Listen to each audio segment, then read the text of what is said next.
Member for 5 minutes of questions. Thank you, Mr. Chairman.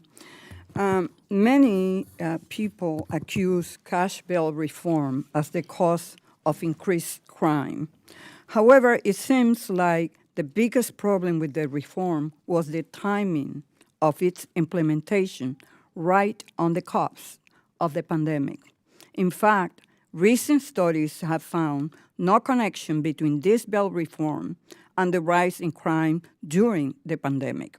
In one analysis of 100,000 cases where someone was released pre-trial in a decision related to the state's recent bail law changes, just 2% led to rearrest for a violent felony, and roughly 1/5 led to rearrest for any offense.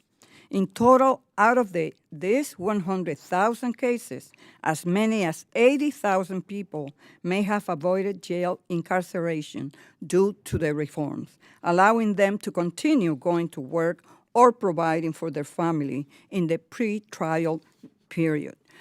Dr. Roman, many of the efforts at criminal justice reform, like bail reform and lifting felony thresholds, are blamed for a perceived surge in shoplifting.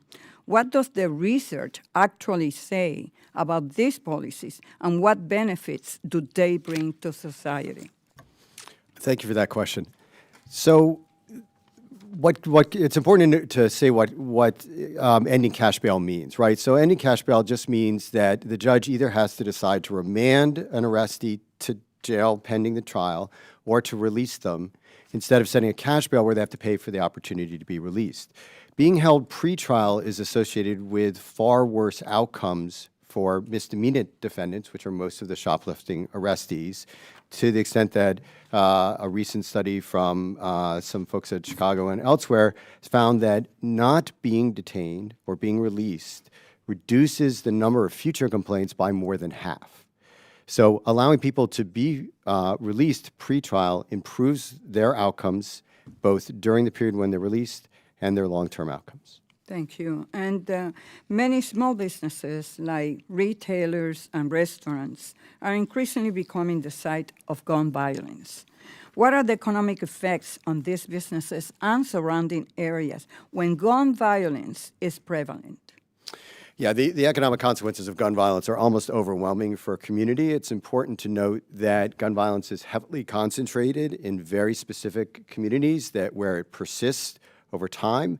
And so you have the cumulative trauma of being exposed to violence, and then you have the cumulative economic disinvestment in those places, both by the public sector and the private sector, and that leads to really poor long-term outcomes for the residents, and then that reduces the tax rate to the local government, which reduces its ability to invest back into the place, and it becomes this terrible cycle.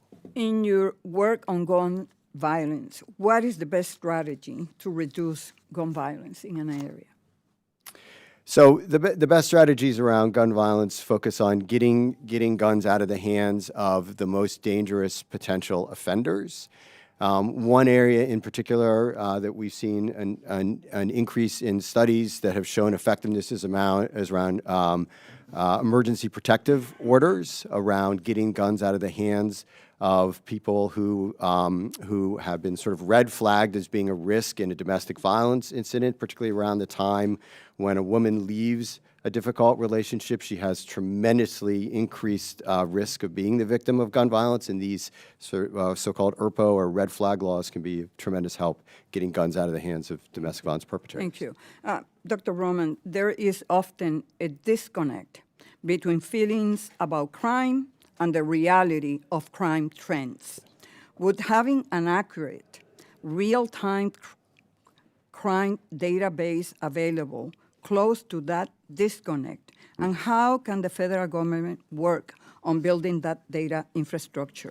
It's just unimaginable for me to think that we could sit here and craft legislation that is not fact-based. Right. What are the consequences, to entire communities, individuals, about us passing legislation that actually doesn't reflect the reality and is not founded on data that is reliable. Right. There's been a tremendous amount of research and there's a tremendous amount of evidence that can help guide policymakers, but it requires real-time, accurate, valid, reliable, objective data, and we don't get that now, and we need to build the justice data infrastructure to the same extent we've built public health data infrastructure. Thank you. I yield back. Lady yields back, and now